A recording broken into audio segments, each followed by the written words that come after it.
तो political science के इस वीडियो सीरीज में आपका बहुत बहुत स्वागत है। ये है आपके सेकंड चैप्टर का थर्ड और लास्ट पार्ट। हाँ, rights in the Indian constitution हम लोग कर रहे थे, ये थर्ड और लास्ट पार्ट है। चूंकि पार्ट में काफ़ी गहरा है, काफ़ी ज़्यादा पॉइंट से, काफ़ी ज़्यादा टॉपिक से, इसलिए टाइम लग जा रहा है उसको कवर करने में। ये थर्ड और लास्ट पार्ट है, यहाँ पर आपका पूरा का पूरा चैप्टर इसी पार्ट में खत्म हो जाएगा।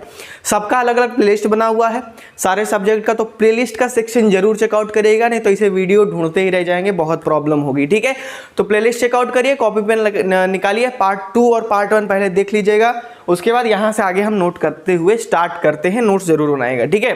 तो चलिए स्टार्ट करते हैं, वीडियो को लास्ट तक देखते रहिएगा। नमस्कार दोस्तों, मैं हूं रुद्र प्रताप पांडे और पांडे क्लासेस में आप लोग का बहुत बहुत स्वागत है। तो इसके पहले वाले पार्ट में हम आपको पूरा का पूरा फंडामेंटल राइट समझा दिए थे, 12 से लेकर के 35 तक, एक एक करके सारा आर्टिकल हम लोग बहुत ही अच्छी तरीके से देखे थे। ठीक है, और जब हम लोग सारा फंडामेंटल राइट देख लिए तो आर्टिकल 32 पे जब आए थे तो वो कौन सा था, राइट टू कॉन्स्टिट्यूशनल रेमेडीज। उसके बिना ये सब सारे अधिकार का कोई मतलब नहीं बनता है ना, वही मेन चीज है। उसी को B.R. अम्बेडकर साहब जो हैं soul and heart of the Indian constitution कह करके गए हैं।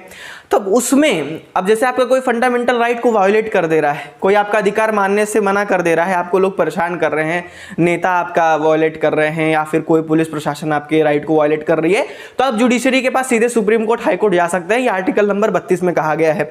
ठीक, तो वहां पर आपका कोई राइट वायोलेट हो गया, अधिकार वायोलेट हो गया, तो हाई कोर्ट जाएंगे, सुप्रीम कोर्ट जाएंगे, तो वहां पर क्या होगा। अब वो तो मतलब एक आपको संभावना तो देंगे नहीं, कह रहे चलो हो गया, गलती हो गया, आप क्या कर सकते हैं, बुरा मत मानो, ऐसे तो कहेंगे नहीं। आपको कुछ लीगल प्रोसेस लेंगे, लीगल एक्शन लेंगे। क्या क्या एक्शन वो ले सकते हैं आपके राइट वायलेट होने के बाद, क्या क्या पूरा सिस्टम होगा, अब इसमें हम अच्छे तरीके से समझते हैं। तो आर्टिकल नंबर 32 जो राइट टू कॉन्स्टिट्यूशनल रेमेडीज था, उसके तहत आप सुप्रीम कोर्ट समझ लीजिए पहुंच गए। तो सुप्रीम कोर्ट गए या पास में हाई कोर्ट है वहां गए, तो वो लोग आपको संभावना, आपसे बातचीत तो करेंगे नहीं, बैठा करके पानी चाय तो देंगे नहीं, वो लोग कुछ मेथड अप्लाई करेंगे। वो लोग रिट्स अप्लाई करते हैं, रिट्स को एनफोर्स करते हैं। ये रिट्स क्या होता है अभी हम लोग अच्छी तरीके से समझेंगे। ये लीगल टर्म्स हैं और कुछ तरह तरह के नाम आपको देखने के लिए मिलेंगे, जो कि आपके पहुंचने के बाद वो लोग कार्रवाई अपना स्टार्ट करते हैं। तो रिट्स क्या होता है, जैसे कि कोई भी आपका वायलेशन हो गया राइट का, in case of any violation, एक मिनट रुकिए मार्कर चेंज कर लेते हैं। In case of any violation, भैया कोई भी आपका अधिकार वायलेट कर दिया, कोई भी कर दिया, ठीक है, आपके फंडामेंटल राइट का वायलेशन हो गया, तो इसके लिए आपको दो चीजें, दो तो सुविधा मिला हुआ है। पहला क्या, आर्टिकल 32 के तहत आप सुप्रीम कोर्ट जा सकते हैं, और आर्टिकल 226 के तहत आप हाई कोर्ट जा सकते हैं। ठीक है, ये दो बात ध्यान रखिएगा। 32 के तहत सुप्रीम कोर्ट और 226 के तहत हाई कोर्ट आप जा सकते हैं। अच्छा, वहां पर जाएंगे तो लोग आपको चाय पानी समोसा तो पूछेंगे नहीं, वो लोग कुछ लीगल एक्शन लेंगे। वो क्या क्या लीगल एक्शन है, they issue appropriate writs. Writs क्या है, 5 रिट्स होता है, बहुत अलग अलग भाषा का है, वो हम लोग अभी देखेंगे।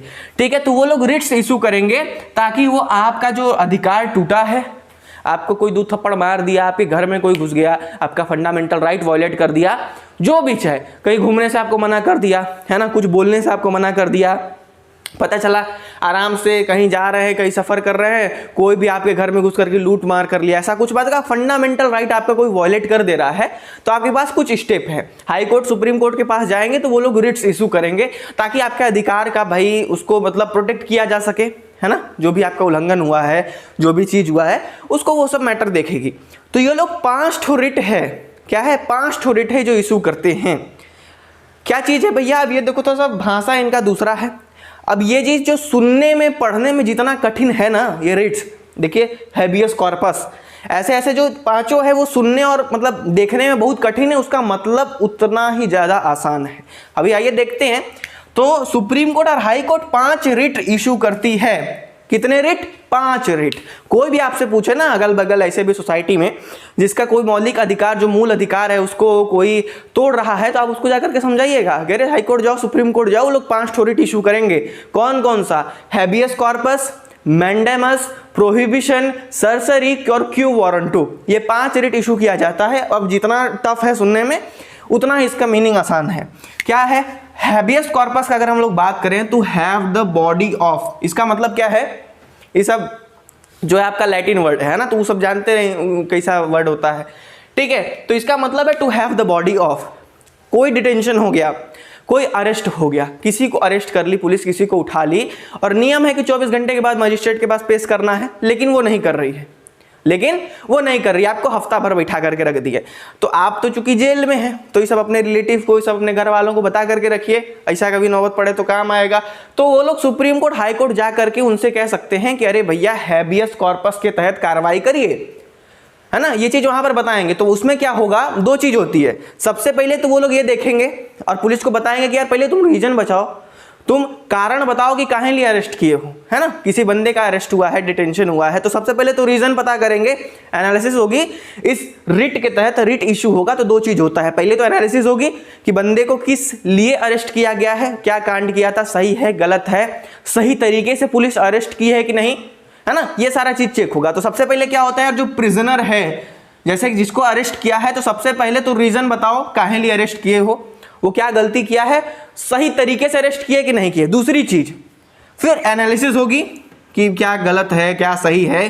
अगर वो बंदा का गलत तरीके से डिटेंशन हुआ है तो उसके लिए भी कार्रवाई करेगी, और अगर कुछ कांड नहीं किया है, फंसाया गया है, चाहे जो भी हो, नहीं पुलिस के सामने जाएंगे तो पुलिस खींच देती है 10 दिन 20 दिन ऐसे करके, तो इसके तहत वो लोग इनको फ्री भी कर सकते हैं। जो प्रिजनर है आप उसको फ्री भी करवा सकते हैं, जो कैदी गया है। तो पहली चीज क्या, हैबियस कॉर्पस में जो कैदी है, जो अरेस्ट हो जा रहा है, उसके लिए बातचीत है कि कोई गलत तरीके से पुलिस उठा ली, चाहे कुछ भी हो गया, तो पहले इसके तहत आपके रिलेटिव, चाहे आप कहीं जाइए, कोई अरेस्ट हो गया है तो बताइए सुप्रीम कोर्ट, हाई कोर्ट में अपना पिटीशन फाइल करिए, तो वो लोग इसके तहत ऐसी कार्रवाई करेंगे। पहला पकड़ लिया ना, अरेस्ट वाले लोगों के लिए। चलिए दूसरा रिट पकड़ते हैं, मैंडेमस।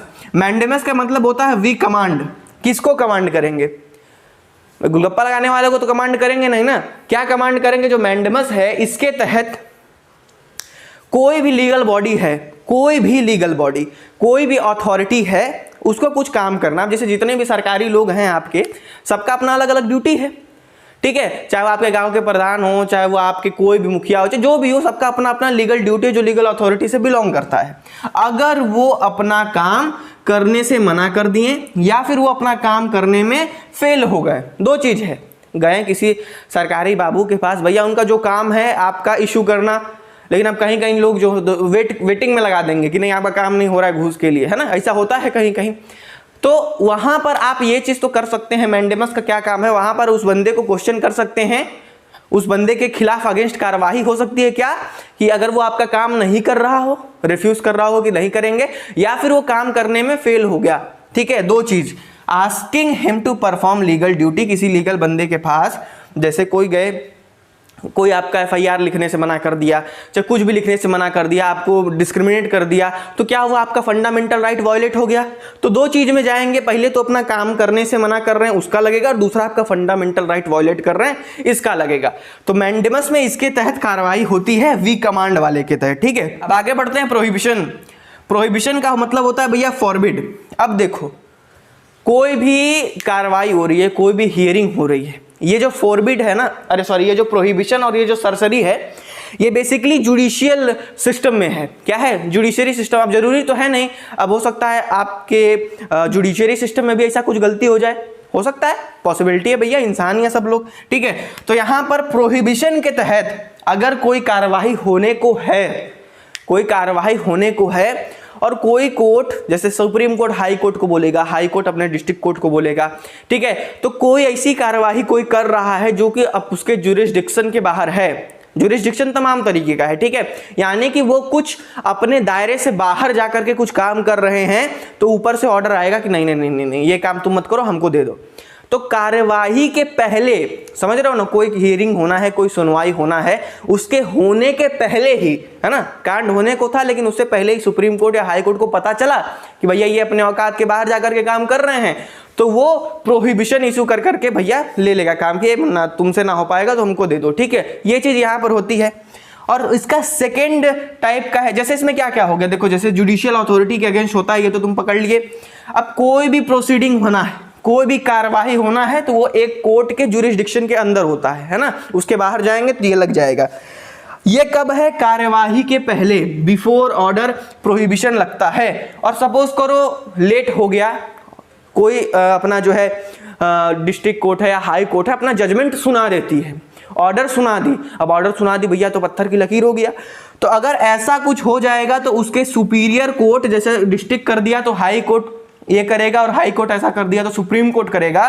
क्या होता है सरसरी में, टू बी इन्फॉर्म्ड, ये जो है क्या करता है, जो ऑर्डर पास किया गया है दूसरे कोर्ट के द्वारा, ये बात ध्यान रखना, ये दोनों कोर्ट के लिए है, जुडिशरी के लिए है। पहला किसी ऑर्डर के पहले कुछ करना है, कुछ बदलाव करना है तो वो प्रोहिबिशन, और दूसरा जो है सरसरी का जो बात हो रहा है, इसमें क्या होता है, अगर कोई ऑर्डर पास हो गया, डिस्ट्रिक्ट कोर्ट ने पास कर दिया धाए से, हाई कोर्ट ने पास कर दिया धाए से, अगर वो कुछ गलत होता है उसका एनालिसिस होगा, उसका कुछ गलत है, चाहे कोई भी सिस्टम है, तो जो सुपीरियर कोर्ट है वो बोल देगा कि नहीं नहीं नहीं ये तो गलत किए हैं आप लोग, है ना, तो फिर वो उसको मेंटेन करेगा।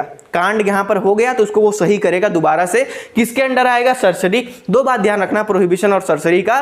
पहली चीज तो ये जुडिशियल सिस्टम से बिलोंग करता है, जुडिशियल सिस्टम का सारा मैटर है, और एक ऑर्डर से पहले फैसला जज साहब नहीं सुना है, उसके पहले ऊपर वाले ने कार्रवाई कर लिया और एक खूब फैसला सुना दिया जज साहब, तो उसके बाद वाली की कार्रवाई होगा। लास्ट में आता है क्यू वारंटो, लास्ट में आता है क्या, quo warranto, by what authority. आप किसी को भी पूछ सकते हैं, जो भी पब्लिक अथॉरिटी है, अपना बनाया है कि हाँ भैया हम पब्लिक ऑफिस हैं, तो पूछ सकते हैं कि तुम किस अधिकार से अपने आप को पब्लिक ऑफिस कह रहे हो, समझ रहे हो ना, किस अधिकार से, यानी कि आप बाय व्हाट अथॉरिटी वाला जो क्वेश्चन है ना, पूछ सकते हैं कि तुम मतलब किस बेनाम पे भैया, काहे लिए, कैसे हो तुम, है ना, ऐसा जैसे आप पूछ सकते हैं।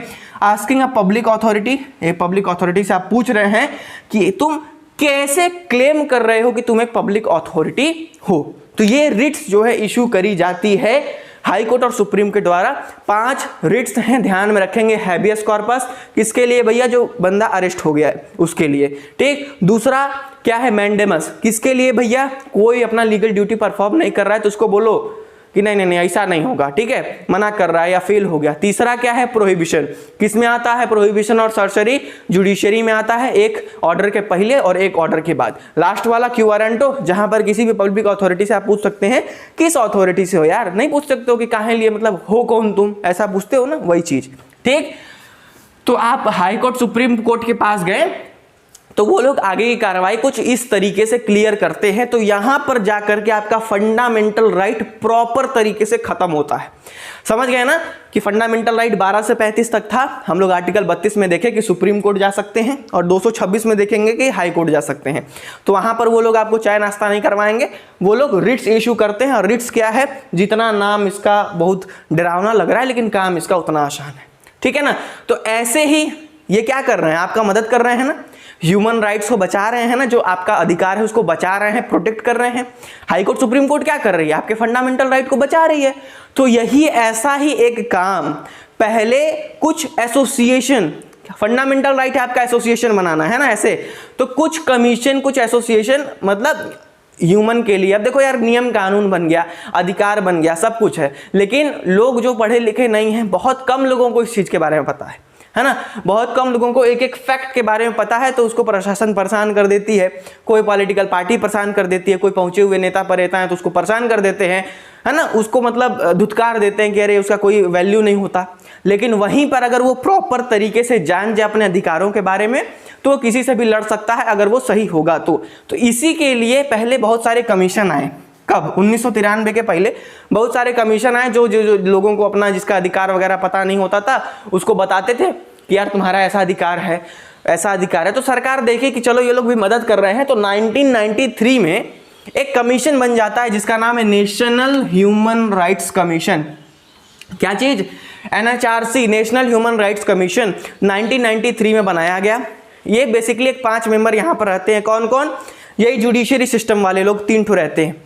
Chief justice of supreme court farmer, है ना, जो रह चुके हैं, chief justice of supreme court जो रिटायर वगैरह हो गए हैं, उसके बाद chief justice of high court, या फिर आपके जो जज हैं सुप्रीम कोर्ट के फॉर्मर, वो लोग यहाँ पर रहते हैं। तो सबसे पहली चीज नेशनल ह्यूमन राइट्स कमीशन के बारे में जान लो। अब अक्सर सुनते होंगे कि यार नेशनल ह्यूमन राइट कमीशन ने ये कर दिया, इसके तहत सरकार को क्वेश्चन कर दिया, या बहुत मतलब सुनने में आता है कहीं कहीं। अगर जहाँ पर किसी आदमी को, अब जैसे कहीं कुछ हो रहा है, जेल के अंदर गए तो पता चला कुछ वहां पर, भाई इंसान है, इंसान का एक तरीके से कदर करना है, ठीक है। अब कोई इतना बेरहमी से किसी को मार पीट दिया, है ना, सजा उसकी थोड़ी सी थी। अब जैसे नहीं कहीं कहीं न्यूज में सुनेंगे कि कोई पॉकेट चुरा लिया, कुछ चुरा लिया, तो उसको पूरा गांव वाले लाठी लाठी मार करके एकदम मार डालते हैं। तो वहां पर उसका तो राइट वायलेट हो गया। तो अगर कोई इंटरेस्ट नहीं ले रहा है तो तुरंत सबसे पहले नेशनल ह्यूमन राइट कमीशन वाले वहां पर ध्यान देंगे कि अरे ये गड़बड़ हो गया, ह्यूमन राइट्स का वायलेशन हो गया। इवन कोई मर्डर कर दिया, इवन कोई कुछ कांड कर दिया, तो वहां पर भी ह्यूमन राइट्स कमीशन वाले ये नजर रखते हैं कि सजा देना, लेकिन वो भी एक दायरे में, है ना, जो लीगली चीजें हैं वैसी हों, कुछ आदमी दूसरा कुछ नहीं करे, ठीक है। तो यहाँ पर ये चीज नजर रखी जाती है। 1993 में स्टार्ट हुआ। 5 लोग, former chief justice of supreme court, जज of supreme court, chief justice of high court रहते हैं, और 2 व्यक्ति ऐसे रहते हैं जो कि प्रैक्टिकली, है ना, ऐसे थ्योरेटिकली भैया ह्यूमन राइट्स को अच्छी तरीके से समझते हों, उससे डील किए हों। तो यहाँ पर 2 लोग ये रहते हैं। ये लोग क्या काम करते हैं भैया? ह्यूमन राइट्स का अवेयरनेस फैलाते हैं। गांव देहात में चले जाइए तो लोगों को कुछ नहीं पता उनके अधिकार के बारे में। उनके दिमाग में ये है कि कहीं लड़ाई झगड़ा हुआ, पुलिस हमारा साथ देगी, जाते हैं पुलिस वाले के पास, अगर वो लोग मतलब बाई नेचर अगर सही है तो मदद कर दिए, और नहीं तो भैया दुत्कार दिए। कहीं गए, किसी का कुछ अधिकार है जमीन के मामले में, चाहे कैसे भी, तो उनको अपना लीगल राइट पता नहीं है और दूसरे लोग कब्जा कर लेते हैं, परेशान कर लेते हैं। ऐसा कुछ सिस्टम होता है बेसिकली रूरल एरियाज में देखा जाए, और भैया अर्बन एरियाज में भी जिसको नॉलेज नहीं है वहां पर सिस्टम देखने को मिलता है। तो ये लोग पहले तो अवेयरनेस फैलाते हैं इस चीज के बारे में कि अपना अधिकार जान लो भैया सबको, है ना। दूसरी चीज, ये लोग कोई कांड हो जाता है तो उस पर प्रॉपर जो है स्टडी करते हैं, है ना, केस स्टडी करते हैं। ये लोग देखते रहते हैं कि कहीं ऐसा सिस्टम हो तो नहीं रहा है। उसके बाद अगर ऐसा कुछ होता भी है तो वो लोग इन्वेस्टिगेट करते हैं। किसी का वायलेशन हो गया, किसी के ह्यूमन राइट्स, कभी कभी आप ऐसा ऐसा वीडियो देख लेंगे जो कि मतलब बहुत ही बुरे तरीके से किसी को मार दिया या चाहे कुछ भी हो गया, जहां पर उसका राइट छीन लिया गया। यार सजा देना किसका हक है? मतलब हाई कोर्ट का है, सुप्रीम कोर्ट का है ना। इन लोगों को है कि भैया बाई लीगली वो लोग सजा सुनाए, अब कोई और ऐसी सजा दे रहा है तो यहाँ पर तो ह्यूमन राइट का वायलेशन हो गया। तो यही चीज वो लोग इन्वेस्टिगेट करते हैं कि क्या बिगड़ा है। और दूसरी चीज कि ये लोग पिटीशन रिसीव करते हैं। आपके यहाँ कुछ कांड है, चाहे कैसा भी है, तो आप इनको अप्रोच कर सकते हैं, पिटीशन डाल सकते हैं, ठीक है। तो ये बेसिक सा चर्चा है कि यार आपका राइट्स है, आपके कॉन्स्टिट्यूशन में आपके अधिकार है, तो सबसे पहले तो आपको अधिकार मिले और मिलने के बाद उसको प्रोटेक्ट भी किया जाए। जैसे बैंक से पैसा निकालने को तो निकल गया, अब जैसे ही बाहर लेकर के आ रहे हैं, कोई छीन करके चला जाए आपसे तो क्या कर लेंगे? बैंक वाले तो कहेंगे कि हम आपको पैसा भी दे दिए और दूसरे कहीं कोई छीन लिया तो आपके पास पैसा है भी नहीं।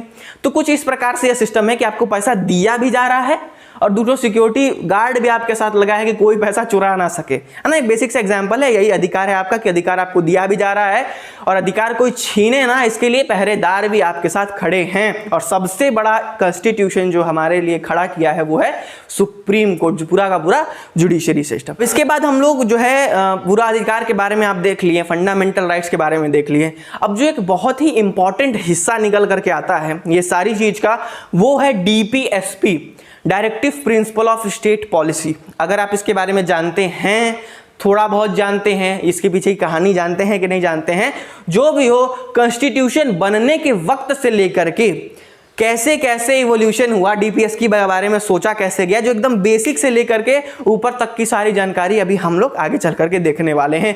तो इसको फटाफट से नोट करिए। अब हम लोग प्रॉपर चर्चा स्टार्ट करते हैं डीपीएसपी के बारे में, directive principle of state policy के बारे में। तो चलिए इसको मिटाते हैं, आगे बढ़ते हैं। डीपीएसपी के साथ सारी चीजों को एकदम लिखते हुए चलेंगे। तो अब इसकी कहानी स्टार्ट होती है कब से? जब हमारा कॉन्स्टिट्यूशन बन रहा था। जब हमारा कॉन्स्टिट्यूशन के जो मेकर्स हैं वो लगे हुए थे कि क्या चीज़ें कैसी होनी चाहिए, तो उन्हीं में से जो सलाहकार थे वो थे BN राव जी। उन्होंने बताया कि देखो भाई ऐसा सिस्टम करते हैं, कैसा कैसा सिस्टम करते हैं। उन्होंने बताया कि चलो, ये वो सलाहकार थे BN राव जी, तो उन्होंने बताया ऐसा सिस्टम करते हैं कि चीज़ों को 2 कैटेगरी में बांट देते हैं, चीज़ों को 2 कैटेगरी में बांट करते हैं। वो चीज़ें क्या है? वो चीज़ें क्या चीज़ है? राइट्स की बात हो रही है ना।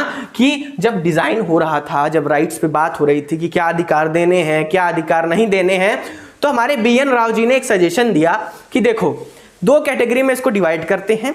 एक कैटेगरी हो जाएगी फंडामेंटल राइट की, जो कि दे देंगे, और दूसरी कैटेगरी को बांट देते हैं ये DPSP में, कि ये वाले कानूनी अधिकार अभी तो हम नहीं दे सकते, लेकिन भविष्य में ये चीजें दी जा सकती हैं। ठीक है, कौन क्लियर हो रहा है ना आसानी से?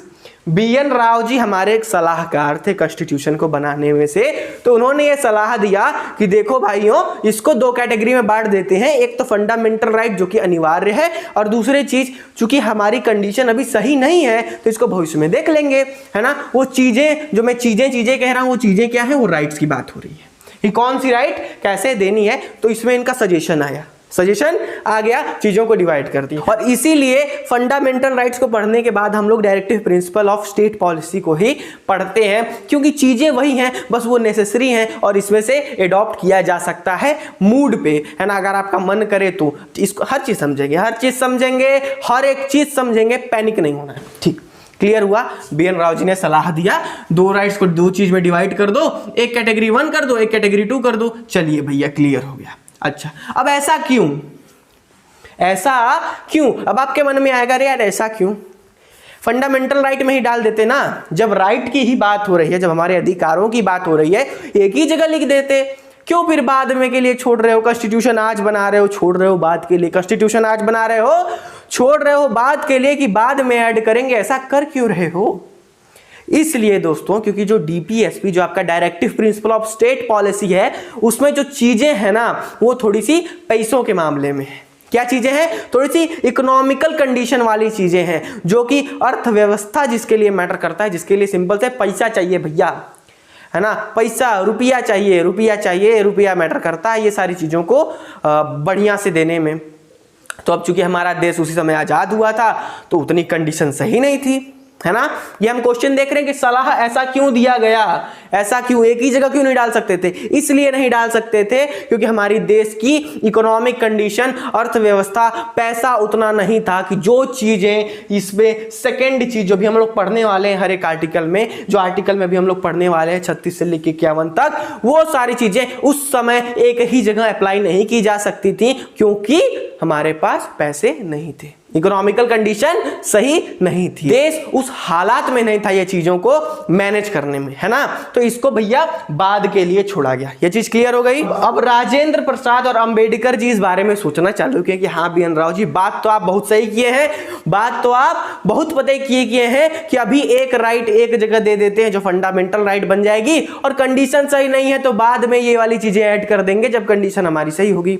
ठीक है, ये मतलब समझ में आ गया राजेंद्र प्रसाद जी और अंबेडकर जी को। तो अभी लोग सोचना चालू किए, अभी लोग सोचते गए, मंथन करते गए कि क्या सही क्या गलत, क्या सही क्या गलत, क्या सही क्या गलत, हर चीजों को देखा, पूरी एनालिसिस की। उसके बाद अंबेडकर जी, डॉक्टर भीमराव अंबेडकर जी किस जो फैसले पे आए, तो ये वाला आइडिया है वो हमें कहां से ले लेना चाहिए, जो ये वाला आइडिया है वो हमें कहां से ले लेना चाहिए, आयरलैंड के कॉन्स्टिट्यूशन से ले लेना चाहिए।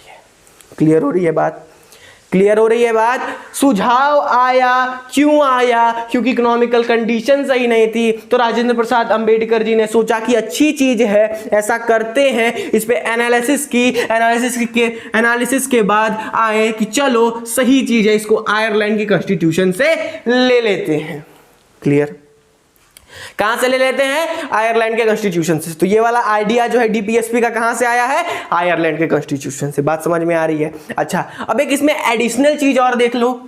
अब इसमें एडिशनल चीज ये देख लो कि आयरलैंड खुद ये आइडिया कहां से लेके आया था, स्पेन से लेके आया था, है ना। कुछ नहीं, कुछ इधर उधर नहीं गए हम लोग, कुछ इधर उधर नहीं गए, सिंपल से ये देखा कि अंबेडकर जी ये वाली आइडिया आयरलैंड से लेके आए हैं, और ऐसे ही आयरलैंड ये वाली आइडिया कहां से लेके आया था, स्पेन से लेके आया था। मतलब ये जो पर्सनली आइडिया ये किसका था, ये था स्पेन का, इसको अडॉप्ट किया आयरलैंड ने, और आयरलैंड से अडॉप्ट किया इसको इंडिया ने। क्लियर हो रहा है कि नहीं, कुछ हम लोग इधर उधर तो नहीं जा रहे हैं, आराम से सारी चीजें समझ में आ रही हैं। चलिए, है ना, ठीक है। तो अब जब आइडिया ले लिया गया दोस्तों, तो अब इसको कैसे दिखाया गया, पार्ट 4 आर्टिकल 36 से 51 कैसे दिखाया गया, पार्ट 4 आर्टिकल 36 से 51 जो अभी हम लोग एक एक करके पढ़ने वाले हैं, इसमें दिखाया गया। अब आप लोगों के मन में सवाल उठेगा कि पार्ट 3 में क्यों नहीं डाला, उसी में क्यों नहीं डाला, है ना, वही फंडामेंटल राइट वाले में क्यों नहीं डाला, इसको अलग करके आर्टिकल 36 to 51 अलग पार्ट में क्यों डाल दिया। क्वेश्चन उठा, बोले क्यों, क्वेश्चन उठा, बोले क्यों। तो अब इसका हम लोग बात समझते हैं। पिछला वीडियो देखा है कि नहीं तुमने, फंडामेंटल राइट वाला वीडियो देखा है कि नहीं तुमने? उसमें जो छठवां फंडामेंटल राइट था वो क्या था? Right to constitutional remedies. Right to constitutional remedies, उसमें क्या बातें हुई थी भैया? राइट टू कॉन्स्टिट्यूशनल रेमेडीज, जो कि फंडामेंटल राइट है, वो ये कहती है कि अगर आपके फंडामेंटल राइट को कोई वॉयलेट करता है, उसका कुछ पालन नहीं करता है, पालन तो छोड़ो, उसमें तन्नी से बस इधर उधर हो गया, तो आप हाई कोर्ट सुप्रीम कोर्ट जा सकते हो। क्लियर हो रहा है? पकड़े बात को? आप तुरंत हाई कोर्ट सुप्रीम कोर्ट जा सकते हो। और चूंकि हाई कोर्ट सुप्रीम कोर्ट सर्वश्रेष्ठ हैं, तो 32 आर्टिकल 32 के तहत आप सुप्रीम कोर्ट में लेके जा सकते हो और 2026 के तहत आप हाई कोर्ट में लेके जा सकते हो कि देखिए ये सारी जो राइट्स हैं वो हमको सरकार नहीं दे रही है। चले जाओगे सुप्रीम कोर्ट के पास, अगर ये चीज पार्ट 3 में आ जाती, हम अभी क्या पढ़ रहे हैं, हम अभी ये जान रहे हैं कि इसको पार्ट 4 में क्यों डाला गया, 36 से लेके 51 तक पार्ट 3 में क्यों नहीं डाल दिया गया, क्योंकि उसमें फंडामेंटल राइट्स था, जिसमें एक छठवां राइट ये कहता था कि राइट टू कॉन्स्टिट्यूशनल रेमेडीज, जिसमें आप आर्टिकल 32 के तहत सुप्रीम कोर्ट, आर्टिकल 2026 के तहत हाई कोर्ट जा सकते हैं। किस लिए जा सकते हैं? कि भैया मेरा राइट मुझे नहीं दिया गया, मेरा कॉन्स्टिट्यूशनल राइट मुझसे छीना जा रहा है, या फिर इसमें कमियां हैं, मुझे वॉयलेट किया जा रहा है, तो आप सुप्रीम कोर्ट के पास चले जाते। तो भैया सुप्रीम कोर्ट कहता हाँ ये तो कॉन्स्टिट्यूशन में लिखा है, गवर्नमेंट को बोलता है गवर्नमेंट काहे भाई काहे नहीं दे रही हो इनको, अब आपको देना पड़ेगा, इशू कर देगी सुप्रीम कोर्ट, इशू कर देगी कि चलिए जो जो बातें बोली गई हैं वो आपको इनको देना पड़ेगा। तो भाई गवर्नमेंट को देना पड़ जाएगा, क्योंकि सुप्रीम कोर्ट जो कहती है सत्य होता है, पत्थर की लकीर होता है, उसको सबको मानना पड़ता है। तो अब सोचो कि इकोनॉमिकल कंडीशन हमारे जो है देश की सही नहीं रहती। अब जैसे कोरोना वाला काल चल रहा है, तो इसमें इकोनॉमिकल कंडीशन सही नहीं थी देश में। अब उसी में कोई ये निकल के जाता कि जो जो चीजें इसमें डीपीएसपी में दी गई हैं, है ना, वो सब हम देखेंगे अभी, पैनिक मत हो। जो चीजें दी गई हैं उसका मांग करने के लिए हाई कोर्ट के पास चला जाता। जैसे कि इसमें दिया गया है कि जो बूढ़े लोग हैं उनको पेंशन दिया जाएगा, है ना, ये डीपीएसपी में दिया गया है। तो अब बताओ, अगर इकोनॉमिकल कंडीशन सही नहीं रहेगी देश की, तो अगर फिर और ये चीज दिया गया है फंडामेंटल राइट में, दे दिया गया कि सबको पेंशन मिलेगा, तब तो बूढ़े लोग चले जाएंगे हाई कोर्ट, बूढ़े लोग चले जाएंगे सुप्रीम कोर्ट कि सरकार हमारा पेंशन नहीं दे रही है, फाइल कर दिए। अभी हाई कोर्ट इशू करेगी कि बात तो सही है, कॉन्स्टिट्यूशन में लिखा है तो आपको देना पड़ेगा। अब ऐसा ही इकोनॉमिकल कंडीशन इतनी बुरी है और पेंशनें देने में सब तो बर्बाद हो जाएगी सरकार। डीपीएसपी का फंडा क्या है? पब्लिक वेलफेयर का, कि भैया समाज का विकास हो सके, इकोनॉमिकली, सोशली, है ना, पॉलिटिकली, हर एक फील्ड से इसका समाज का विकास हो सके। ये चीजें क्या बताता है? डीपीएसपी में बात होती है। तो इकोनॉमिकल कंडीशन की वजह से उस समय नहीं था, तो इसीलिए इसको ऐसी कैटेगरी में डाल दिया गया, 36 से लेके 51 तक डाल दिया गया, जो कि ये बताता है कि अगर भविष्य में कंडीशन सही होते चले गए, इसमें से चीजें हम लोग अफोर्ड करते चले जाएंगे, इसमें से चीजें हम लोग लागू करते चले जाएंगे, धीरे धीरे जो समाज का विकास होते चले जाएगा।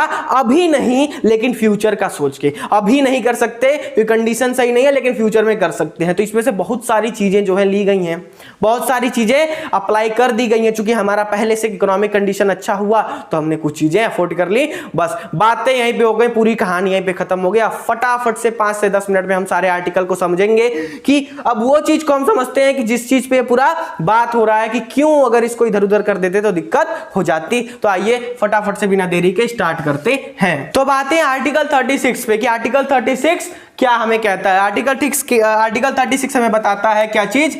Meaning of the state. अब यहां पर स्टेट का क्या क्या मतलब है भैया? स्टेट का मतलब ये नहीं कि स्टेट गवर्नमेंट है, स्टेट का मतलब ये नहीं कि स्टेट गवर्नमेंट है, स्टेट का मतलब ऑल ओवर गवर्नमेंट हो गई या पार्लियामेंट हो गया, है ना, चाहे जो भी संसद हो गया और तमाम तरीके की जो भी अथॉरिटीज हैं, जो भी राज्य हैं, जो भी कंट्रोल करती है, वो सारे चीज को लेके स्टेट में बताया गया है। स्टेट यानी कि भैया जो करता है ना, जो बेसिकली जो पूरी की पूरी गवर्नमेंट है, किसी को जस्टिफाई नहीं किया हुआ है कि यही पर्टिकुलर सारी सब जो गवर्न कर रहा है उसकी बात यहाँ पे की गई है। अच्छा, ये क्लियर हुआ स्टेट। और उसके बाद क्या कही गई है कि सब कुछ कौन देखेगा? गवर्नमेंट देखेगी।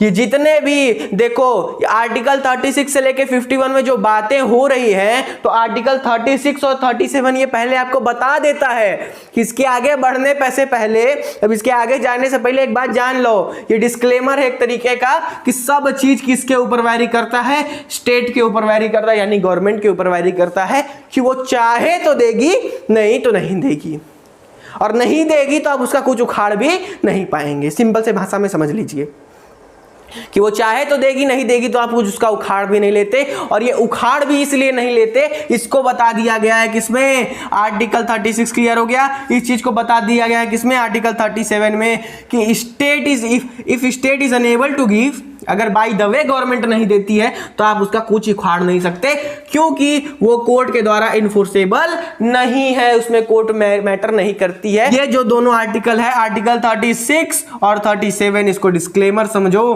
क्या समझो इसको, डिस्क्लेमर समझो कि स्टेट चाहेगी तो देगी, और अगर नहीं देगी तो तुम उसका कुछ उखाड़ नहीं सकते, क्योंकि इसमें कोर्ट मैटर नहीं करता। तो अब धीरे धीरे इसके आगे बढ़ते हैं, आर्टिकल 38 पे आते हैं। आर्टिकल 38 हमसे क्या कहता है, पब्लिक वेलफेयर के बारे में, कि पब्लिक वेलफेयर जो सरकार है उसका मेंटालिटी कैसा होना चाहिए, उसका सोच कैसा होना चाहिए, वेलफेयर का, विकास का, ठीक है, उस सोच के प्रति वो ही काम करे। और ये सोच कैसे काम करे, सोशली करे, इकोनॉमिकली करे और पॉलिटिकली करे, ठीक है। अब इतनी वैरायटी है, कोई कास्ट रिलीजन का स्पेसिफिक है क्या, है ना, सबका इक्वालिटी वाली बात हो रही है कि नहीं, सामाजिक तौर पे भी वो इक्वल रहे, है ना, आर्थिक तौर पे भी वो इक्वल रहे, ये नहीं कि गरीब गरीबे और अमीर अमीरे, है ना, उसके बाद पॉलिटिकली भी वो अमीर रहे, है ना, पॉलिटिकली भी वो इक्वल रहे, है ना। इस सारी चीज़ों की बात हम लोग करते आए हैं कि भाई हमारा रिप्रेजेंटेटिव कोई कास्ट के इक्वल होना चाहिए, कोई भी लड़ सकता है। इसके लिए कुछ रिजर्वेशन है जो कि आगे आर्टिकल में हम लोग बात करेंगे। अभी आर्टिकल वाइज सिंपल से चलना है। ये दो आर्टिकल डिस्क्लेमर दे देती हैं कि गवर्नमेंट ही चाहेगी तो करेगी, और नहीं करेगी तो उसका कुछ उखाड़ नहीं सकते। और उसके बाद उसकी मेंटालिटी कैसी होनी चाहिए, पब्लिक वेलफेयर, जो कि सोशली, इकोनॉमिकली और पॉलिटिकली सारे मुद्दों पे डील करेगी। अब आर्टिकल 39 क्या हमसे कहता है, आर्टिकल 39 हमसे क्या कहता है ये समझ लीजिए। आर्टिकल 39 में ये बात हो रही है कि इक्वल सैलरी की बात हो रही है।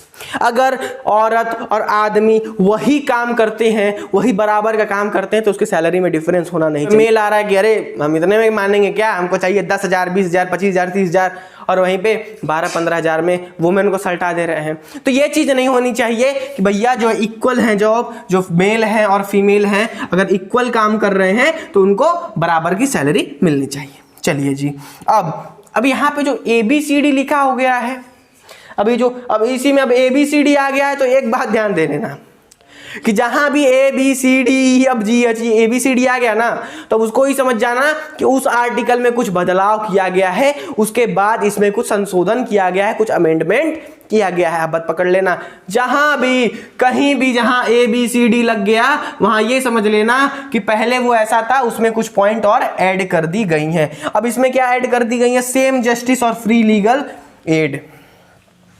सेम जस्टिस और फ्री लीगल एड मतलब कि भैया सबके लिए न्याय तो बराबर होगा, सबके लिए न्याय वाली बात है जो बराबर होगी। और जो लीगल एड है ना, जैसे सरकारी अस्पताल, पुलिस, है ना, इमरजेंसीज, अब इसमें क्या होता है कि अब आप पुलिस के पास जाओगे तो क्या पैसा देते हो क्या FIR का, है ना, 100 नंबर को बुलाते हो तो 100 नंबर आके तुमसे पैसा मांगती है क्या, कि हम आए हैं आपका मैटर सल्टा रहे हैं, पैसा दीजिए। अब देखो रियलिटी भले ही अलग है, अब रियलिटी में तो अरे चाचा आइए ना, ले लीजिए 100-200 ले लीजिए, छोड़ दीजिए ना, है ना, बाद में देख लिया जाएगा, सल्टा लीजिए कैसे उठ करके, है ना। अब हॉस्पिटल में गए, इतनी लंबी लाइन लगी पड़ी है, कंपाउंडर को, चाहे उसके जो डॉक्टर हैं, सरकारी डॉक्टर होते हैं, उनके साथ एक जो असिस्टेंट होते हैं, थमा दिया कि भैया हमरो देख लेता हो, है ना, कि भैया हमारा भी देख लो कि सॉरी मजबूरी में आ गया, होता है कि नहीं होता। रियलिटी और ये थॉट अलग है, लेकिन अभी हम थॉट पढ़ रहे हैं ना, कॉन्स्टिट्यूशन पढ़ रहे हैं, तो थॉट ही पढ़ेंगे, इधर उधर नहीं भटकेंगे। तो लीगल एड जितने भी दी जा रही हैं, पुलिस वाला, हॉस्पिटल वाला, ये सब हमें फ्री में प्रोवाइड किया जा रहा है। अगर ये ना करे तो तुम कुछ उखाड़ लोगे क्या, तुम कुछ उखाड़ लोगे क्या? अगर कोई state legal treatment, legal hospital वगैरह, क्योंकि देखो उखाड़ तुम बस यही पाओगे कि उसको इस साल गवर्नमेंट का उसका कुछ नहीं उखाड़ सकते, अगली बार जब इलेक्शन होगा तो उसमें भले उसको वोट ना देके ना दी जाओ। अब जो सोचो इतना जो दंगा होता है कि एजुकेशन खैर तो एजुकेशन तो आ गया है, अमेंडमेंट में नेसेसरी हो गया है, हॉस्पिटल वाला, लीगल एड वाला, पेंशन वाला, नहीं देखते हो कि अभी कोई गवर्नमेंट आती है तो पेंशन चालू कर देती है और कोई गवर्नमेंट आती है तो वही पेंशन बंद कर देती है। होता है कि नहीं होता है? क्यों? क्योंकि ये सब डीपीएसपी में है, इस 36 से लेके 51 के बीच में है। ये नेसेसरी नहीं है, इसमें गवर्नमेंट ही है। जो वही बात हम कर रहे हैं कि नेसेसरी नहीं है। गवर्नमेंट चाहेगी तो देगी, नहीं चाहेगी तो नहीं देगी। तुम उसका उखाड़ कुछ नहीं सकते, क्योंकि सुप्रीम कोर्ट, हाई कोर्ट इसमें देखेंगे ही नहीं, है ना। तो चीजें क्लियर हो रही हैं कि नहीं हो रही हैं? चलिए, है ना, यहाँ पे लिखा हुआ है not questionable enforceable by court, हम जो कि हमको पता चल गया, इतने तो चालाक हम लोग है ही। अब बढ़ते हैं आर्टिकल 40 के तरफ। आर्टिकल 40 किसकी बात करता है कि ग्राम पंचायत बहुत जरूरी है। किसकी बात करता है? ग्राम पंचायत जरूरी है। अब इसमें एक किस्सा है, ये जान लो कि गांधी जी थे, अंबेडकर जी थे, है ना। अब गांधी जी प्रस्ताव रखे कि नहीं भाई ग्राम पंचायत तो होनी चाहिए। क्या होनी चाहिए? ग्राम पंचायत तो होनी चाहिए, इससे विकास जो है ग्राम मुख सभा का बहुत जल्दी होगा। लेकिन अंबेडकर जी कहे, सोच रहे हैं जो ग्राम पंचायत दे देंगे, क्या पैसा बचेगा? क्या पैसा बचेगा? वहां तक खाते खाते सब खत्म हो जाएगा। जो उसके मुखिया लोग हैं, जो प्रधान लोग हैं, वहीं चूस के बैठ जाएंगे। तो गांधी जी इसके सपोर्ट में थे ग्राम पंचायत के, लेकिन अंबेडकर जी कह रहे थे चूंकि ये कंडीशन सही नहीं है, अभी हालात सही नहीं है, तो इसको हम नहीं लेंगे। गांधी जी कह रहे थे हम लेंगे। अब यह गांधी जी भी अपने आप में बड़े आदमी, अंबेडकर जी भी अपने आप में बड़े आदमी, सुने तो सुने किसकी? अब यहाँ विवाद हो रहा है, लड़े पड़े हैं कि नहीं होगा, वो कहे नहीं होगा, वो कहे होगा, ये कहे नहीं होगा। तब हमारे आते हैं कौन? राजेंद्र प्रसाद जी आते हैं और कहते हैं अरे भैया काहे लड़ रहे हो? राजेंद्र प्रसाद जी आए, कहे अरे भैया काहे लड़ रहे हो, एक लो सॉल्यूशन तुमको हम देते हैं ना। इस चीज को, इस ग्राम पंचायत को रख दो डीपीएसपी में, इसको दूसरे कैटेगरी में रख दो कि अगर जहां जरूरत हो सकी, जहां अगर कंडीशन सही हो गया तो लोग अफोर्ड कर लेंगे, सरकार दे देगी, और जहां नहीं हो पाया तो नहीं देगी। तो गांधी जी की भी बात हो गई और अंबेडकर जी की भी बात हो गई, कंडीशन सही नहीं है तो नहीं मिलेगा, सही रहेगा तो मिलेगा, ठीक है ना। अब ये सारी चीजें हो गई, इसीलिए ग्राम पंचायत दे दी गई। अब इसमें पहली चीज यह जान लो कि जो सबसे पहला ग्राम पंचायत बना वो कहां बना? राजस्थान में बना। पहला कब बना? राजस्थान में बना। और कब बना? किस दिन बना? 2 अक्टूबर को बना 1959 में, गांधी जी के जयंती पे, उनके जन्मदिन पे। तो 2 अक्टूबर 1959 में सबसे पहला ग्राम पंचायत राजस्थान में बना। तो भैया गांधी जी इसको सपोर्ट करते थे, तो उन्हीं की जयंती पे इसको मना दिया गया, उसी की जयंती पे इसको, उन्हीं की जयंती पे इसको खोल दिया गया। तो आर्टिकल 40 क्लियर हुआ कि नहीं हुआ? उसके बाद आर्टिकल 41 पे आते हैं। 41 हमसे क्या कहता है? 41 देखो सिंपल सी हमें बात बताता है यार, right to work, education, old age की सीकनेस, डिसेबलमेंट। अब देखो जैसे कि एजुकेशन सबको दिया जा रहा है, अब जो बूढ़े लोग हो गए उनको पेंशन दिया जा रहा है, वृद्धाश्रम में वो जा सकते हैं, है ना, वो लोग भी पढ़ सकते हैं। जो कमजोर लोग हैं उनकी भी सहायता की जा सकती है। जो डिसेबल लोग हैं उनको ई रिक्शा जो होता है, नहीं देखिए वो बैटरी वाला, है ना, उनके लिए भी साधन जो है वो प्रोवाइड किया जा सके। मतलब ये सारी बातें हो रही हैं। देखो ये सारी जो बातें हो रही हैं डीपीएसपी में, वो समाज के विकास के लिए ही की जा रही हैं। अगर कंडीशन देश का सही रहेगा तो देंगे, और अगर नहीं देंगे तो आप कोर्ट में नहीं जा सकते। अब सपोज यहाँ पे बाबा जी हैं, जो दादाजी हैं, जो भाई यहाँ बैठे हुए हैं, है ना, अब उनको अगर नहीं मिलेगा तो चलेगा नहीं, अब तुम नहीं दोगे तो हम चले जाएंगे हाई कोर्ट। तो भी कहेगा कि चले जाओ हाई कोर्ट, देखे तुम्हारा क्या उखाड़ सकते हो, लगता है तुम आर्टिकल 36 से 51 तक नहीं पढ़ के आए हो। अब आर्टिकल 42 हमसे क्या कहता है? Provision for human and condition of work और मैटरनिटी रिलीफ। अब जैसे कि देखो ये सिंपल सा आर्टिकल 42 का भाषा समझ लो। जितने भी लोग काम कर रहे हैं, अब सपोज सरकारी रेलवे का काम चल रहा है, तो उसमें जो लेबर लोग होते हैं अपना कुछ ढो ढा रहे हैं, अब उसमें से किसी लेबर को कुछ बीमारी हो गया, है ना, वैसा हो गया, एकदम बुखार उखार आके टाइट है, अब वो कर नहीं पाता, तो उसमें क्या करेगी सरकार? भाई उसको कुछ रिलीफ दे देगी कि चल भाई तू अपने काम का, चल बीमार है ठीक है, यही कुछ हल्का फुल्का काम कर लो, है ना, हल्का फुल्का काम कर लो, चाहे सीरियस है तो उसको छुट्टी पे भेज देंगे, लेकिन तनख्वाह जो है नहीं काटेंगे। बस ये वाला काम बहुत कम होता है, क्योंकि सैलरी भी देनी पड़ जाती है, तो वो मैनेज करके देखती है, ठीक है। एक चीज तो ये हो गई कि उसको उसके हिसाब का काम दे दो, मतलब हल्का सा रिलीफ पहुंचा दो। और दूसरी चीज होती है जो मैटरनिटी रिलीफ की बात करती है। मैटरनिटी रिलीफ क्या? जो गर्भवती महिला होती हैं, उनको डिलीवरी के 3 महीने पहले से छुट्टी दे दी जाती है, पैसा नहीं काटा जाता, पैसा उनको मिलता रहता है। डिलीवरी के 3 महीने पहले उनको छुट्टी दी जाती है कि आप जाइए, क्योंकि भाई कंडीशन जो है थोड़ा सा क्रिटिकल होने लगता है। उसके बाद और डिलीवरी के होने के बाद 3 महीने तक जो है आपको छुट्टी दी जाएगी, ताकि एकदम लड़का को खिला उला के एकदम स्वस्थ मस्त कर लीजिए और उसके बाद एकदम लेके जाइए, लड्डू खिला उला लीजिए, है ना, हर चीज कर लीजिए। तो डिलीवरी के 3 महीने पहले और 3 महीने बाद तक सरकार जो है उनको छूट देती है ना। अब उसके बाद इसमें भाई पति देव का क्यों छुट्टी दे दिया गया, पति देव को 15 दिन पहले और 15 दिन बाद का छुट्टी दे दिया जाता है। अब चूंकि कुल कहानी उन्हीं की है, अब उनको इसलिए छुट्टी दिया जाता है कि जो हुआ है अब उसका केयर वेयर भी तो करना पड़ेगा, है ना, केयर वेयर तो करना ही पड़ेगा भाई। 15 दिन पहले से हॉस्पिटल ले जाना ले आना, ठीक है, होने के बाद ढंग से छट्टी भरई सब बिता लेना, मिठाई उठाई लड्डू बांट लेना, है ना, हर चीज करने के बाद भाई 15 दिन के बाद, चूंकि मिठाई उठाई लड्डू वाली की बात अलग है, लेकिन जो कि जरूरी है वो है केयर, है ना, किस चीज की जरूरत है भाई, केयर बहुत ज्यादा करना पड़ेगा। अगर कोई अकेले है, परिवार में कोई नहीं है, तो भाई आदमी ही देखेगा। तो इसीलिए 15 दिन और 15 दिन बाद और 3 महीने और 3 महीने बाद तक का जो है छुट्टी दिया जाता है। और उसके बाद आर्टिकल 43 पे आते हैं कि लिविंग वेज, अगर आप कुछ काम किसी से करवाते हो तो उसको इतना तनख्वाह मिलना चाहिए। अगर कोई बंदा कोई कहीं जगह काम कर रहा है तो उसको उस इकोनॉमिक कंडीशन के हिसाब से इतनी तनख्वाह मिले कि अपना वो रोज का जीवन जो है काट सके, है ना, अपना जो पर डे का जीवन है वो आराम से व्यतीत कर सके, इसीलिए इसको कहा गया लिविंग वेज। अब कोई दे रहा है कोई नहीं दे रहा है, वो बात की बात है ना, तो लिविंग वेज मिलनी चाहिए। अब फिर देखो यहाँ पे आ गया ABCD। अब AB क्या है, मतलब इसमें कुछ अमेंडमेंट किया गया है। पहला अमेंडमेंट क्या है, worker participation in management of industries, और दूसरा क्या है, प्रमोशन ऑफ कोऑपरेटिव सोसाइटी। अब 43 का ये समझ लो कि जो है वर्कर कुछ भी मैनेजमेंट करना है ना, कुछ भी सिस्टम में बदलाव करना है, ठीक है, कितने घंटे काम करना है, क्या खाना है, क्या मतलब टोटल मैनेजमेंट वाली जो बात हो रही है वो आप वर्कर जो वहां पे काम करने वाला है उससे भी सलाह लेके किया जा सकता है। बी जो बात करता है वो है क्या, कोऑपरेटिव सोसाइटी को बढ़ावा देना। कोऑपरेटिव सोसाइटी बेसिकली वही सोसाइटी होती है कि भाई उसी एरिया में से उन्हीं कुछ लोगों को ले लो, उनका एक ग्रुप बना लो और वही उस एरिया के बढ़िया चीज के लिए जो है मदद करना स्टार्ट करें।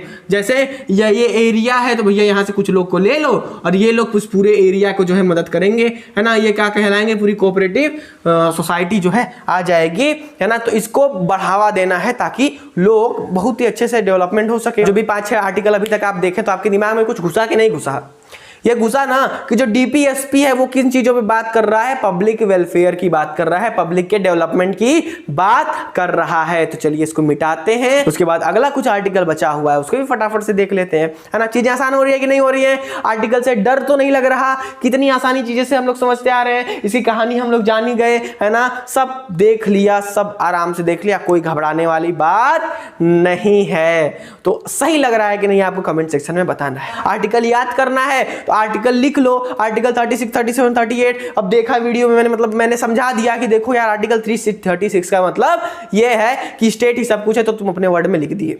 आर्टिकल 37 का मतलब बता दिया कि कोर्ट के पास नहीं जा सकते, तो तुमको दिमाग में पता है, आप तुमने ये चीज लिख लिया, है ना। तो ऐसे ही करके क्लियर चीजें करते जाओगे, मजा आते चलेगा। चलो इसको मिटाते हैं, इसको मिटाने के बाद अगले टॉपिक अगले आर्टिकल पे बढ़ते हैं, है ना। तो चलिए इसके बाद बाकी के आर्टिकल्स के बारे में फटाफट से डिस्कशन कर लेते हैं, ठीक है। अब इसके बाद कौन सा आर्टिकल आता है भैया, आर्टिकल 44 किस चीज की बात करते हैं यार, यूनिफॉर्म सिविल कोड की। जैसे कि यार अलग अलग रिलीजन की हम लोग बात करें, हिंदू, मुस्लिम, सिख, है ना, क्रिश्चियंस, तो सब में property, marriage, divorce, personal matter, adoption, ये सारी चीजों का जो सिस्टम अलग अलग होता है, ठीक है, अलग अलग तरीके से किया जाता है। इस पे क्या हो, इस पे यूनिफॉर्मली, इस पे मतलब एक ही ऐसा कुछ कानून वाला जो सिस्टम है वो इस चीज की बात करता है। अभी ये क्या है, देखिए ये सारी चीजों को चलते हुए एक बात जहन में लाइएगा, जो कि मैं बार बार रिपीट कर रहा हूं, ये सारी चीजों को DPSP में इसलिए डाला गया है ताकि माहौल के अनुसार जो है कैसा माहौल है देश का, ये अफोर्ड कर सकता है कि नहीं कर सकता है ना, कोई दंगा उंगा तो नहीं हो गया। जब आपके मन में क्वेश्चन आता है कि ये सारी चीजें उसी टाइम पे क्यों नहीं करती,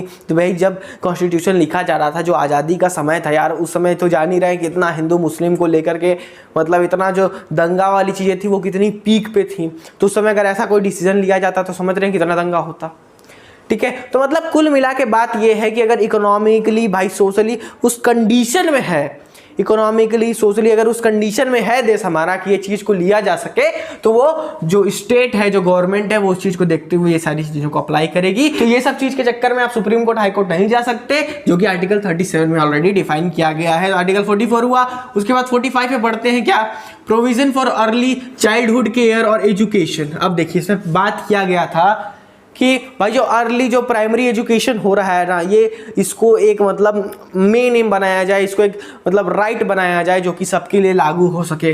तो अब भैया हेल्थ केयर में, है ना, केयर में, चाइल्डहुड केयर में, हेल्थ केयर में, एजुकेशन में पैसा चाहिए, तो इकोनॉमिकल कंडीशन सही होनी चाहिए। तो चूंकि उस समय सही नहीं थी तो उसमें अफोर्ड नहीं करा गया, लेकिन जब धीरे धीरे हालात जो है सही होती गई तो 86th अमेंडमेंट में 2002 में अडॉप्ट किया गया, इसे लागू किया गया। और ऐसे ही देखिए, अब जो इसको परमानेंट जो चीज को लागू करना है वो उसको फंडामेंटल राइट में भेज देगा संशोधन करके। तो वही चीज 21 जो वहां पे था उसमें ए लगा करके, जहां ए भी लगता है उसको समझ लीजिए वो अमेंडमेंट हुआ है, तो इसको वहां भेज करके अमेंडमेंट कर करके इसको कंपलसरी बना दिया गया। क्या चीज की 0 से 6 साल तक के बच्चों का हेल्थ मेन इंपॉर्टेंट इशू है और 6 से 14 साल तक के बच्चों का एजुकेशन जो है इंपॉर्टेंट इशू है। तभी आज के समय में आप देखते हैं यार गवर्नमेंट हॉस्पिटल्स में जहां बच्चे होते हैं इनको सारा न्यूट्रिशन वगैरह, ठीक है, सारा हेल्थ एंड केयर वगैरह वो जो है सारी चीजें फ्री में दी जाती हैं। अब उसके बाद हम चलते हैं आर्टिकल 46 में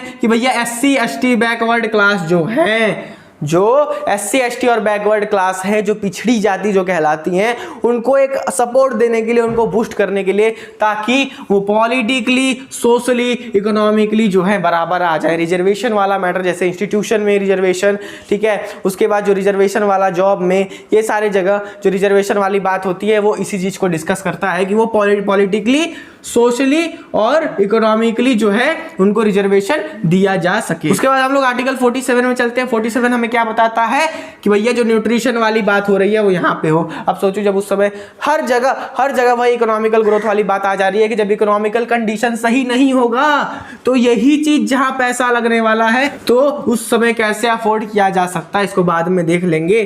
तो इसी में क्या किया गया भैया, न्यूट्रिशन का लेवल बढ़ाने के लिए जो मिड डे मील चलती है, ठीक है, ताकि पब्लिक हेल्थ को इंप्रूव किया जा सके, ये वाली सारी चीजें इसमें दर्शाती हैं आर्टिकल 47 में। उसके बाद अगले आर्टिकल 48 पे बढ़ते हैं। ये एग्रीकल्चर और एनिमल हस्बेंड्री होने की बात बताता है ना, कि इस चीज को एक ऐसा भाई सिस्टम बने कि जो कि एग्रीकल्चर रिलेटेड और एनिमल हस्बेंड्री वाली बात करे।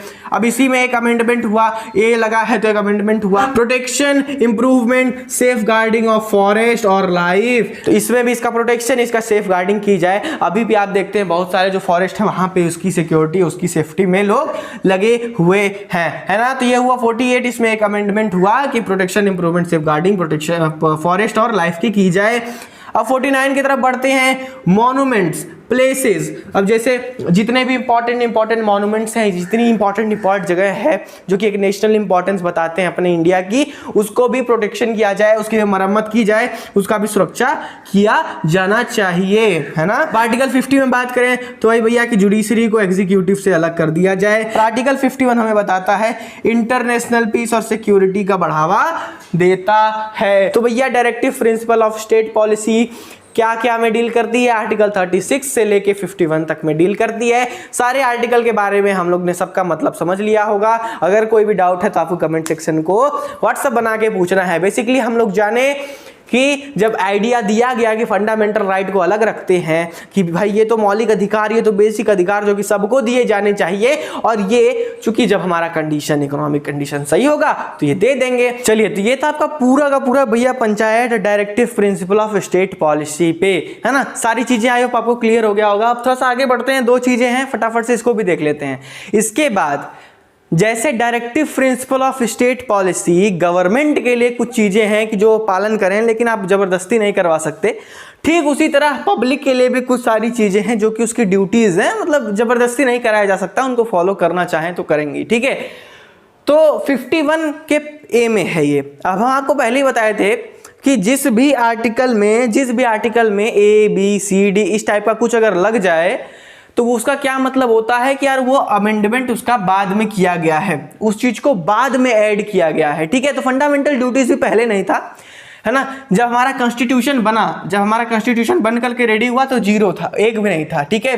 बाद में इसको बनाया गया तो कट हो भैया 10 था, बाद में कट होता 10 होता, फिर एक बार एक और ऐड करते हैं और अभी आज के समय में टोटल 11 है। तो थोड़ा सा चर्चा कर लेते हैं इसके इतिहास के बारे में, है ना। देखो, ये सबसे पहले हम कहां से अडॉप्ट किए उसकी बात नहीं कर रहे हैं, सबसे पहले जापान में इसको देखने को मिला और फिर हम लोग जब रसिया से इसको अडॉप्ट करते हैं, ठीक है। सबसे पहले पूरे उसमें कहां हुआ, जापान में, और हम लोग कहाँ से अडॉप्ट किए हैं, हम लोग रशिया से अडॉप्ट किए हैं। ठीक है, ये चीज हुआ। इसके बारे में भैया यहाँ पर ऐड करने के लिए जो प्रस्ताव रखे है ना, जो अपना मतलब चीज को, इस चीज के फेवर में थे, वो कौन थे भैया, स्वर्ण सिंह कमेटी है ना। स्वर्ण सिंह कमेटी ने इसका डिमांड करा कि भैया फंडामेंटल ड्यूटीज भी हमारे यहाँ होनी चाहिए। तो चूंकि जब कॉन्स्टिट्यूशन बना तो एक भी नहीं थी है ना, कॉन्स्टिट्यूशन बना तो 0 थी, तो इसमें 51 के साथ ए लगा, यानी कि इसको बाद में अमेंडमेंट के दौरान ऐड किया गया है। तो भैया 42वें अमेंडमेंट के, कॉन्स्टिट्यूशन का जो 42वां अमेंडमेंट था 1976 में, वहां पर इसको ऐड किया गया। और इसके बाद एक और ऐड किया गया 2002 में 86वें अमेंडमेंट में, 86th अमेंडमेंट में, जहां पर क्या चीज ऐड की गई, वो है भैया 6 से 14 साल तक का एजुकेशन। अब देखो यार, डीपीएसपी में तुमको पता चल गया होगा, कुछ चीजें ऐसी होती हैं जो समय के बीतने के हालात के ऊपर मतलब डिपेंड करता है। भैया हमारे पास आज के समय में इतना खासा मतलब हमारे पास, हम लोग इकोनॉमिकली इतना स्ट्रांग हो गए, पैसों से स्ट्रांग हो गए कि हम अफोर्ड कर सकते थे। ठीक है, तो इसलिए यहां पर ऐड कर दिया गया एजुकेशन के बारे में। आज के समय में टोटल 11 हैं। तो पहले यहां पर 42वें अमेंडमेंट 1976 में इसको ऐड किया गया, और एक और अमेंडमेंट इसमें किया गया 2002 में, जहां पर एजुकेशन को इंपॉर्टेंट बनाया गया। अच्छा जी, तो अब आपको हम बताएं कि इस जबरदस्ती कोई ऐड इसमें उसको नहीं करवा सकता है ना, जबरदस्ती आदमी इसको ऐड नहीं करवा सकता। लेकिन 4 चीजें हैं भैया, लोग मजा लेने लगे कि जब इसका कोई मतलब ही नहीं है तो कोई फॉलो वॉलो नहीं करेगा, ये है वो है। लेकिन 4 चीजें हैं जो कि कंपलसरी है, इनफोर्सेबल है। अगर इसका पालन नहीं करेंगे, इसका अगर उल्लंघन करेंगे, तब आपका सुताई होगा एक अच्छे तरीके से। ठीक है, क्या क्या वो 4 चीजें हैं, अब देखो। फंडामेंटल ड्यूटीज टोटल कितनी है, 11 हैं। और फंडामेंटल ड्यूटीज किसकी हैं, पब्लिक की हैं। अब आप भी पब्लिक हैं, तो आप थोड़ा सा करिए, थोड़ा सा जानिए अपने ड्यूटीज के बारे में। जान रहे हैं तो अच्छी बात है, नहीं जान रहे हैं तो थोड़ा सा देखिए यार आपका भी कर्तव्य क्या क्या बनता है ना, उसको फॉलो किया करिए। तो थोड़ा सा आप देखेंगे कि फंडामेंटल ड्यूटीज जो 11 ठो है, वो 11 क्या क्या है। 11 ठो है, आप सर्च करिए, बुक में है, जहां भी है, आप 11 ठो फंडामेंटल ड्यूटीज देखिए, समझिए, क्योंकि आपका है। किसके बारे में बात हो रहा है, ये पब्लिक का है, आप भी पब्लिक है तो समझिए, है ना भैया। कल है देश के आप, ठीक है, फ्यूचर है, तो देखिए इस चीज को पालन करिए। ठीक है, अब इसमें जो 4 मेन चीज हैं जिसका उल्लंघन करने पे आपका कुटाई हो सकता है, वो क्या क्या चीजें हैं। सबसे पहला, 11 हैं, तो जो पहला है वो ये है कि सारे नागरिकों का ये कर्तव्य है कि वो अपने कॉन्स्टिट्यूशन का भैया रेस्पेक्ट करें, नेशनल एंथम का रेस्पेक्ट करें और नेशनल फ्लैग का रेस्पेक्ट करें। अगर आप इस चीज को अवॉइड करेंगे तो फिर आपको मतलब कानूनी कार्रवाई आप पे हो सकती है, कुछ दिक्कत हो सकता है। उसके बाद 7वां फंडामेंटल ड्यूटी है, वो क्या है भैया, कि आप यहाँ के नेचुरल एनवायरनमेंट को प्रोटेक्ट करेंगे। ये नहीं कि लगे पेड़, जैसे कहीं कहीं देखेंगे तो पेड़ काटना मना है, किसी किसी एरिया में प्रदूषण नहीं फैला सकते, ये तो मतलब नेचुरल एनवायरनमेंट को आप बना करके रखेंगे। 9वां क्या है, पब्लिक प्रॉपर्टी और वायलेंस को बचा करके रखेंगे। ये सब चीज को आपको नहीं करना है। पब्लिक प्रॉपर्टी को जो है, जो क्या है, पता चला रेलवे में सफर कर रहे हैं, रेलवे का सीट उठा करके अपने घर लेके गए, सोफा बना दिए, कुछ भी कर सकते हैं। जब फंडामेंटल बताओ फंडामेंटल ड्यूटीज है, ये कोई पालन ही नहीं करेगा, रेलवे का सामान ले जाकर अपने घर पे रख दिया, तो ऐसा नहीं ना चलेगा। तो इसीलिए ये सारी चीजें इनफोर्सेबल हैं। ठीक है, उसके बाद लास्ट है जो 11वां आपका, वो क्या है कि प्रोवाइड अपॉर्चुनिटी भैया 6 से 14 साल तक के बच्चों को एजुकेशन दिलवाने का सरकार दे दी। डीपीएसपी में देखे ना अमेंडमेंट हुआ था, तो जब हम लोग मतलब उस लायक हो गए तो भेज दिए। तो बहुत पेरेंट्स नहीं भेजते हैं, काम करवाते हैं उसके जगह पर, तो ये भैया काम नहीं, ये इलीगल है ना, चाइल्ड लेबर आप नहीं करवा सकते, पढ़ाने की जगह काम करने के लिए भेज देंगे, ये इलीगल चीज है। तो इसको यहाँ पर जो है इन्फोर्सेबल किया गया है कि 6 से 14 साल तक के यहाँ प्राइमरी एजुकेशन देना बहुत ज्यादा इंपॉर्टेंट है। तो ये सब आपका फंडामेंटल ड्यूटीज है। एक बार आप इसको 11 चेकआउट कर लीजिए, और ये 4 कंपलसरी है। क्लियर हो गया। तो भैया फंडामेंटल राइट देखें अच्छे से, directive principle of state policy देखें अच्छे से, और फंडामेंटल ड्यूटीज देखें अच्छे से। ये चैप्टर बहुत ही ज्यादा इंपॉर्टेंट था, है ना। फिलहाल अब खत्म हो चुका है ये चीज। अब जाते जाते थोड़ा सा आप देखिए यार, फंडामेंटल राइट अच्छे से समझ लिए, डीपीएसपी अच्छे से समझ लिए, तो आप थोड़ा सा रिलेट करिए, इन दोनों चीजों को रिलेट करिए। तो लास्ट में यह आपका रिलेशन बिटवीन फंडामेंटल राइट्स और डीपीएसपी। तो यार नॉर्मल सी बात है, अभी हम हर चीज पढ़ चुके हैं तो हमारे दिमाग में है। फंडामेंटल राइट सबके लिए एसेंशियल है, कॉन्स्टिट्यूशन के पार्ट 3 में है, और अगर कोई इसका उल्लंघन करेगा तो वो लीगली इन्फोर्सेबल है, आप सुप्रीम कोर्ट हाई कोर्ट जा सकते हैं, कोई वॉयलेट करेगा। लेकिन वहीं डीपीएसपी जो है आपके पार्ट 4 में है, भैया गाइडलाइंस है, ये है ना, कुछ नियम कानून नहीं, गाइडलाइंस है जो कि गवर्नमेंट को देख करके चलना है, लेकिन ये लीगली इन्फोर्सेबल नहीं है ना। जैसे हम लोग डीपीएसपी में पूरा चर्चा कर लिए, इसके खिलाफ आप गवर्नमेंट का जब मन करेगा तभी वो चीज़ करेगी, इस सबको ध्यान में रख करके करेगी। इसके लिए डीपीएसपी के लिए पता लगा डीपीएसपी पढ़ लिया, उसके बाद चलेगा क्या है, हम हाई कोर्ट जाएंगे, सुप्रीम कोर्ट जाएंगे, तो वहाँ पर ये चीज़ मान्य नहीं है, ठीक है, लीगली इन्फोर्सेबल नहीं है। उसके बाद यही चीज़ है यार, फंडामेंटल राइट्स ह्यूमन राइट्स हैं, और जो बेसिक डीपीएसपी है आइडियल्स है गवर्नमेंट के लिए दी हुई है, उसका देख तर्क के गाइडलाइंस है, अपना देख के काम वो करेगी। तो भैया पूरा chapter rights in the Indian constitution जो है आपका यहाँ पर खत्म होता है। सारा चीज़ को आप नोट करके चलेंगे। फंडामेंटल ड्यूटीज आप अपने से खोजिए, क्योंकि पब्लिक ड्यूटी है। 4 ये इंपॉर्टेंट चीज़ें हम आपको बता दिए हैं। नोट्स जरूर बनाएगा, क्योंकि नोट्स हमारे क्या है भैया, ब्रह्मास्त्र हैं। तो बस खत्म करते हैं, चैप्टर खत्म हो चुका है। नोट्स बनाइएगा, मिलेंगे आपसे अगले वीडियोस में। प्लेलिस्ट सबका चेकआउट करिएगा, ठीक है, और कुछ जैसा समझ में आता है क्या है कैसे है बताइए नीचे लिख करके। मिलेंगे आपसे अगली वीडियो में, तब तक के लिए पढ़िए यार, बाय बाय, नमस्कार।